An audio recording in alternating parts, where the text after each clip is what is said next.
Assalamualaikum Sobat Football United. Kembali ke episode series dari gua katakan series ya. Dari Piala Dunia 2026. Preview penyisian grup nih. Jadi ada 3 grup terakhir yang akan gua bahas di video kali ini.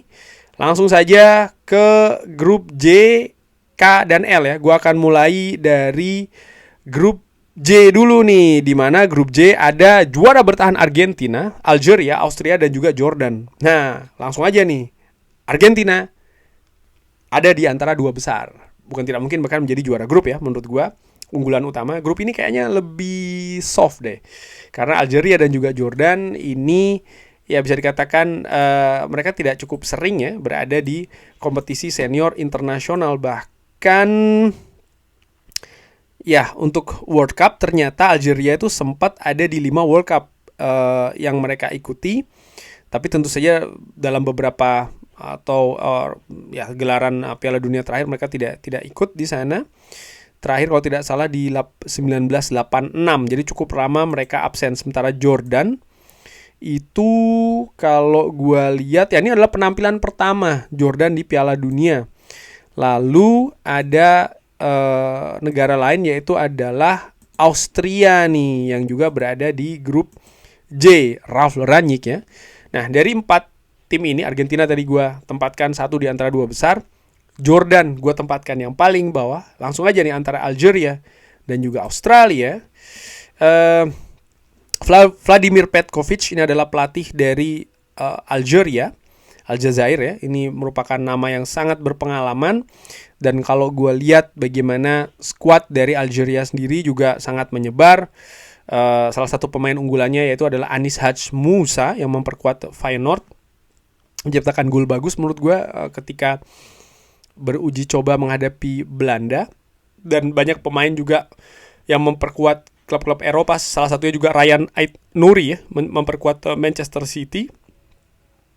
Dan Austria ya tentu saja dengan Ralf Rangnick, mereka juga mengandalkan kolektivitas, pressing juga yang ketat, dan banyak sekali pemainnya yang membela klub-klub di Jerman. Jadi nampaknya gaya permainannya lebih ke Bundesliga style ya, menurut gue seperti itu. Nah, dari Algeria dan juga Austria, gue lebih mengunggulkan Austria yang akan mendampingi Argentina sebagai 2 besar di grup J ini ya. Sehingga ya menurut gue Argentina dan juga Austria sih yang akan menjadi 2 besarnya. Oke. Bergerak ke grup K, ada Portugal, Kongo, Uzbekistan, dan Kolombia. Portugal ya. Cristiano Ronaldo, akankah Cristiano Ronaldo menutup Piala Dunia ini dengan juara? Wah, ini menarik, akan epic ya. Bagi Kongo ini adalah keikutsertaan kedua di Piala Dunia. Sementara Uzbekistan ini adalah keikutsertaan pertama di Piala Dunia. Keduanya langsung aja ya, tidak gue tempatkan sebagai 2 besar di grup K. Gue lebih melihat Portugal dan juga Kolombia. Portugal tentu saja dengan kualitas-kualitas yang ada di skuadnya ya. Dan menurut gue sangat wajar Portugal ini diunggulkan. Roberto Martinez juga merupakan head coach yang luar biasa. Sementara Kolombia ya gaya sepak bola Latin menurut gue. Dan kalau melihat dari bagaimana skuadnya ya, ini juga dihuni oleh banyak sekali kualitas-kualitas yang luar biasa seperti kayak Luis Diaz, lalu juga John Cordoba, lalu juga ada Jefferson Lerma yang memperkuat Crystal Palace, dan juga pemain-pemain lain. Daniel Munoz pun juga seperti itu, Yerry Mina, Davinson Sanchez juga ya. Jadi menurut gue, dan juga bagaimana secara geografis tidak jauh ya antara Kolombia dan juga Piala Dunia kali ini berlangsung di Meksiko, Amerika, dan juga Kanada. Banyak juga komunitas Kolombia tentu saja di daerah tuan rumah tersebut. Jadi supporter juga menurut gua akan cukup banyak berpengaruh ke situasi di grup K ini ya. Dan gua mengunggulkan Kolombia dan juga Portugal berada di 2 besar. Bagaimana dengan grup terakhir? Grup L, ada Inggris, Kroasia, Ghana, dan Panama. Dari susunan ini, Panama gue tempatkan sebagai yang terakhir nih di grup L. Inggris, Thomas Tuchel sempat menerima kritik terkait dengan pemain-pemain yang dipanggil ke tim nasional Inggris. Tapi gue tetap melihat ya, secara kultural, secara pengalaman, Inggris selalu memiliki tradisi yang kuat di penyisian grup, terutama di beberapa Piala Dunia terakhir, sehingga gue berikan satu tempat untuk Inggris. Apakah Kroasia? Apakah Ghana? Kroasia di putaran Piala Dunia sebelumnya, menurut gue juga selalu dalam 2 Piala Dunia terakhir ya, mereka juga memiliki memiliki rekor yang bagus menurut gue. Dan mereka selalu memiliki sebagian besar sih, tidak selalu ya, tapi bagaimana sebagian besar mereka juga memiliki hasil-hasil yang bagus di turnamen-turnamen yang mereka ikuti, turnamen-turnamen besar terutama. Dan kalau gue melihat bagaimana head coach mereka juga punya pengalaman ya dengan tim ini.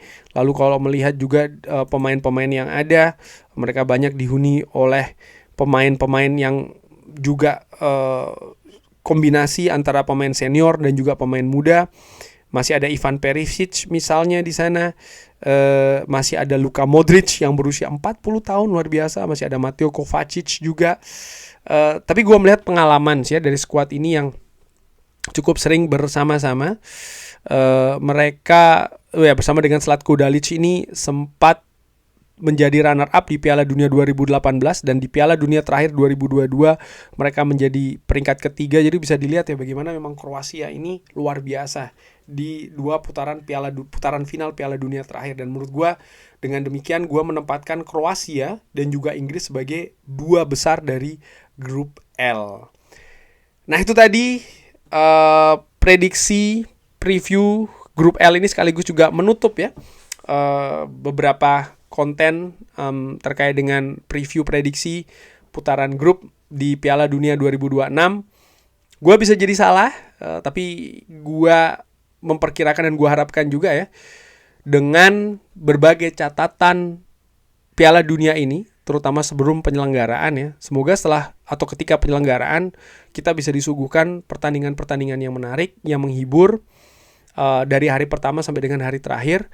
Mungkin pastinya itu bagaimana, tapi ya tentu saja dalam setiap Piala Dunia ada banyak kejutan, dan gue yakin Piala Dunia kali ini pun juga akan menyuguhkan kejutan-kejutan. Tapi seperti apa kejutannya kita nantikan bersama. Tapi bagaimana menurut Sobat Football United prediksi preview tadi?